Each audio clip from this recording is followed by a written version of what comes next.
intended for thousands of Filipino workers living in Libya and to shed light for the whole Middle East countries for the continuing crisis and war. Led by the selected students.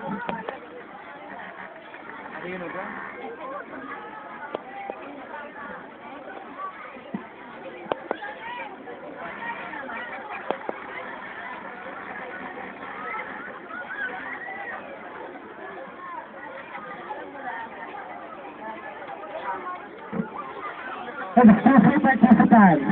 Mahal na ngalan mo, mapasa amin ang kaharian mo, sundin ang loob mo dito sa lupa para ng sa langit. Gabayan niyo po ang aming kabahayan sa Libya. Ang bawat tahanan na meron sa iba't ibang bansa, lalo na po dito sa ating Middle East. Naway sabay po natin pagdasal ang mga kanilang kabuhayan at ang kanilang mga pamilya.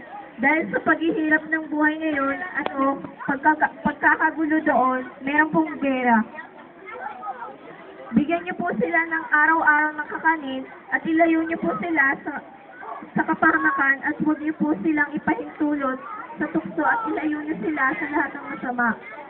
Naway matapos ang kaguluhan ng nangyayari, hindi lang sa Libya, kundi sa buong mundo. Sana po, sabay-sabay po nating ipagdasal ang bawat isa, ang bawat pamilya, at ang bawat bansa na bumubuo sa Middle East. Dahil po sa panahon natin ngayon, meron po ngayong gera. At naway po kahit mag-iba-iba man po ang ating desisyon, sana sabay-sabay po nating ipagdasal ang bawat isa. Naway ilayo tayo sa kapahamakan at lalong-lalo na sa ating panahon ngayon. Papasalamat rin po ako sa Panginoon Diyos na nagbigay ng aking ito. Kahit buwas na maulan, binigyan niya pa rin po tayo ng pagkakataon na matupad itong ating kompetisyon ng March Festival.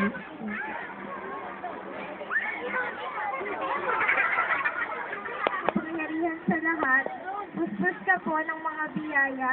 Tinatanong po kaming lagi, Ama, patuloy po namin hinihiling sa iyo, ilayo mo po ang aming mga kapatid na nasa magulong lugar, lalo na ang mga nasa Middle East. Ibigay sa kanila ang mga kapayapaan, patawarin mo na rin po kami sa aming mga pagkukulang at pagkakasala. Hinihiling po namin ang lahat sa pangalan ni Jesus, aming laki ng palapagligtas. Amen.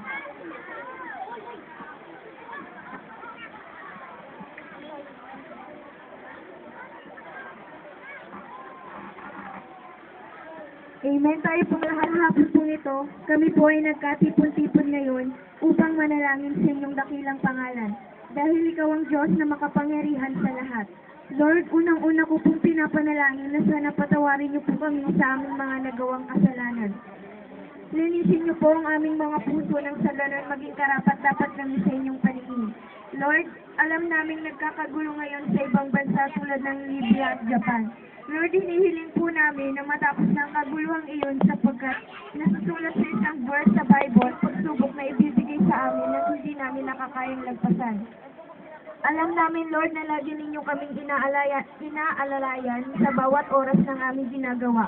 Lagi kayong handang tumulong sa amin. Lord, hinihiling rin po namin na iligtas ninyo ang mga OFWs na nagtatrabaho sa ibang bansa at maging mga tao doon. Lord God, sana po ilayo niyo po kami sa kapahamakan, huwag niyo po kami ipahintulot sa masasama. Iligtas niyo po kami sa anumang kapahamakan at maging ang bansang Japan at Libya.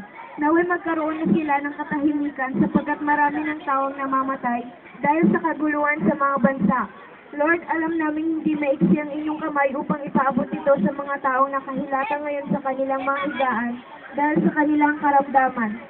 Lord, pagalingin niyo po sila at ingatan. Lord, sa hapon pong ito, naway maging successful ang aming gagawing festival.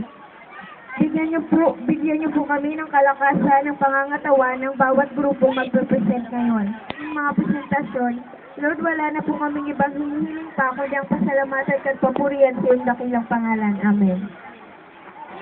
ng DepEd Memorandum Number 57 Series of 2011 na lahat po ng paaralan ay binigyang mandato na maglaan ng kaunting minutong panalangin para sa espesyal na intensyon para sa katahimikan at higit lalo sa kaligtasan ng mga manggagawang dayuhan na nasa bansang mayroong sigalot, hidwaan, at mga kaguluhang bunga ng mga mapagsamantalang puwersa ng lipunan.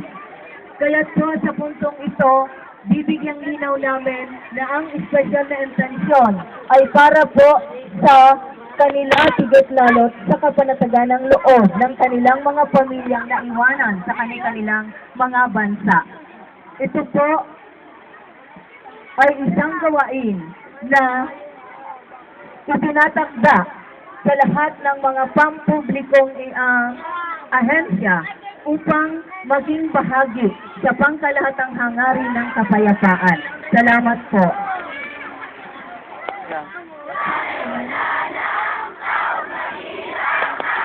Sa mga estudyante dyan.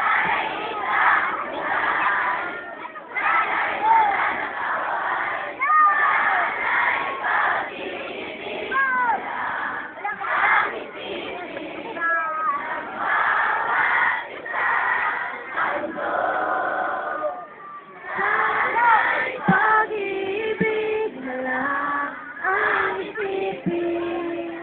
Sana'y